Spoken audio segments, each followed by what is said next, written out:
देवरिया दौरे पर सोमवार को अखिलेश यादव देवरिया हत्याकांड के दोनों पीड़ित परिवारों के घर पहुंचे। सबसे पहले वो मृतक सत्यप्रकाश दुबे के घर गए, लेकिन वहां उन्हें कोई नहीं मिला।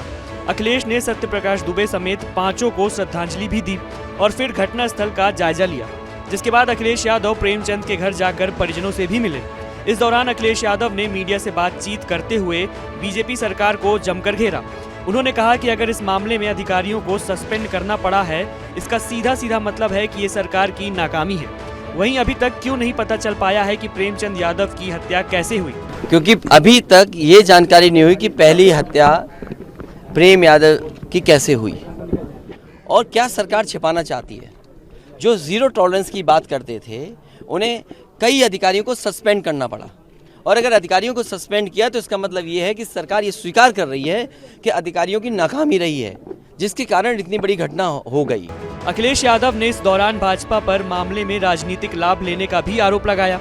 साथ ही उन्होंने आगे कहा कि दोनों परिवार को न्याय मिलना चाहिए। आखिरकार क्यों इसका राजनीतिक लाभ लेना चाहती है सरकार, क्यों राजनीतिक लाभ उठाना चाहती है? जीरो टॉलरेंस की बात जो करते हैं, उन्हें कम से कम पूरा का पूरे दोनों परिवारों को न्याय दें। वहीं अखिलेश यादव ने सत्यप्रकाश दुबे के परिवार के न मिलने पर यह भी कहा कि मैं तो मिलने गया था, पर वो नहीं मिले तो मैं कुछ नहीं कर सकता। लेकिन देवेश दुबे का बयान भाजपा के नेताओं के समझाने के बाद आ रहा है। मैं तो परिवार से मिलने आया, घटनास्थल गया, उस गांव में भी गया जहां घटना हुई, और श्रद्धांजलि भी दी जो परिवारों की जान गई है, और इस परिवार से मिला। हमारे अंदर समाजवादियों के जितने साथी हैं, वो सब चाहते थे कि दोनों परिवारों से मिलें।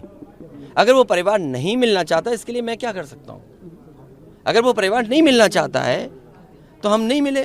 साथ ही अखिलेश यादव ने बीजेपी सरकार पर प्रेमचंद यादव की घटना छिपाने का भी आरोप लगाया। उन्होंने कहा कि अगर प्रेमचंद यादव की जान ना जाती तो किसी मासूम की जान ना जाती। सरकार बताए प्रेमचंद यादव की हत्या किसने की? मासूमों की कभी जान नहीं जाती। अगर प्रेम यादव की जान न गई होती तो प्रेम यादव की जान नहीं जाती तो किसी मासूम किसी की जान नहीं जाती। आखिरकार सरकार क्यों इस बात को छिपाना चाहती है कि प्रेम यादव को बुला करके मारा, और किसने मारा, धारदार से कैसे मारा? प्रेमचंद यादव के घर बुलडोजर चलाने के सवाल पर भी अखिलेश यादव भड़क गए। उन्होंने कहा कि कैसे बुलडोजर चला देंगे, बुलडोजर जनता नहीं चलाने देगी। क्या बुलडोजर चलेगा? ये जनता रोक देगी बुलडोजर को। और सवाल ये नहीं है, सवाल ये नहीं है, सवाल ये नहीं है। एक मिनट चाहिए ना सवाल। अरे भाई, मैं बैठा हूँ। ये जो बुलडोजर चलाने की भाषा है, जो बुलडोजर चलाने की संस्कृति है, ये मत समझिए बुलडोजर में दिमाग नहीं होता है। अगर बुलडोजर न्याय देने लगा तो अगली सरकार भी यही करेगी।